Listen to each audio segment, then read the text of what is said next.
Pihak kepolisian Polda Metro Jaya mengatakan telah selesai melakukan klarifikasi dan uji data dari SMAN 6 Surakarta dan UGM tempat Joko Widodo Presiden ke-7 Republik Indonesia menuntut ilmu. Tak hanya itu saja, PMJ juga mengatakan telah menerima limpahan 6 laporan polisi atau LP yang berkaitan dengan kasus ijazah Jokowi. Dan pemirsa, untuk membahasnya telah bergabung bersama kami Bapak Arianto Sutadi selaku penasehat ahli Kapolri. Selamat sore Pak Arianto.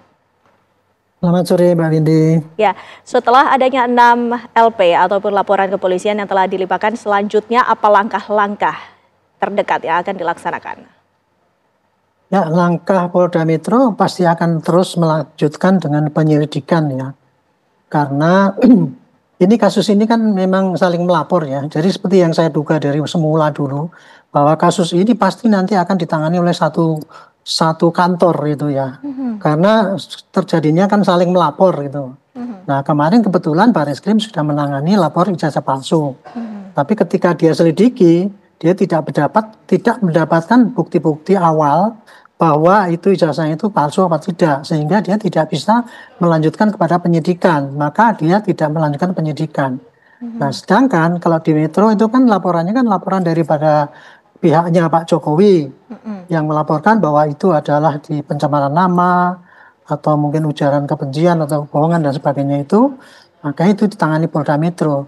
Itu otomatis bahan-bahannya itu kan sama dengan yang dibutuhkan di Barreskrim itu.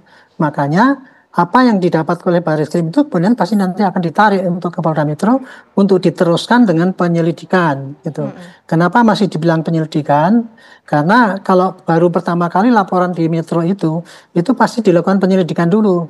Hanya dulu di Metro itu yang dilakukan penyelidikan adalah penyelidikan apakah ada dugaan pencemaran ataupun ujaran kebencian ataupun apa dan sebagainya, itu bukti-bukti yang dicari awal di dalam penyelidikan Polda Metro dulu.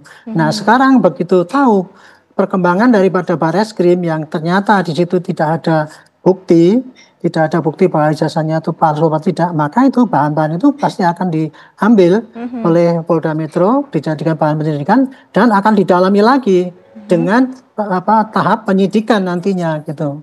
Karena kalau gini ya, dua-duanya itu saling ini. Kalau seandainya ini bukti pemalsuannya itu terbukti, maka ujaran kebenciannya mesti nggak terbukti kan.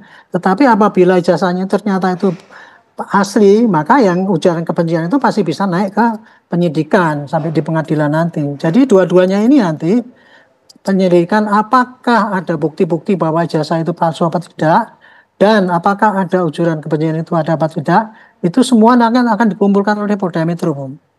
Jadi di Polda Metro itu nanti akan menghimpun semua data-data ya yang memberatkan kasus pemalsuan maupun yang meringankan, yang tentunya akan disampaikan oleh yang pro Jokowi, dan juga yang memberatkan tentang tuduhan itu ujaran kebencian itu yang disampaikan oleh pro Jokowi, kan kemudian akan dikonter oleh yang meringankan apakah itu ada ujaran kebencian. Nah, nanti semua itu akan diramu dari bekas dikirim ke jaksa nanti, kurang lebih gitu. Pak Arianto, apakah dibutuhkan gelar perkara untuk selanjutnya naik ke tahapan penyidikan? Ya, saya itu dulu yang merancang membuat ini Bu ya, penyidikan itu. Jadi gelar perkara itu dilakukan ada 3 gelar perkara kalau dulu saya bikinnya itu, gelar awal, gelar pertengahan, dan gelar akhir. Gelar perkara pertama itu adalah untuk merencanakan apa arah daripada penyelidikan selanjutnya gitu. Jadi kalau setelah kita kumpul-kumpul ya ini bukti yang ada, maka kita akan merencanakan apakah ini dilanjutkan penyidikan, dan kalau dilanjutkan penyidikan siapa saja, itu pasti akan dilakukan gelar perkara.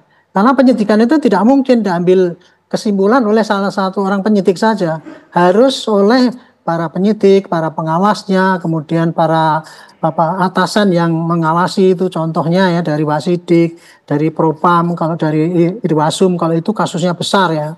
Tapi kalau tidak biasanya hanya gelar perkara dihadiri oleh para pengawas penyidik setempat gitu. Kalau ini karena kasusnya udah besar ya, rame banget, saya yakin ini pasti akan dilakukan gelar perkara.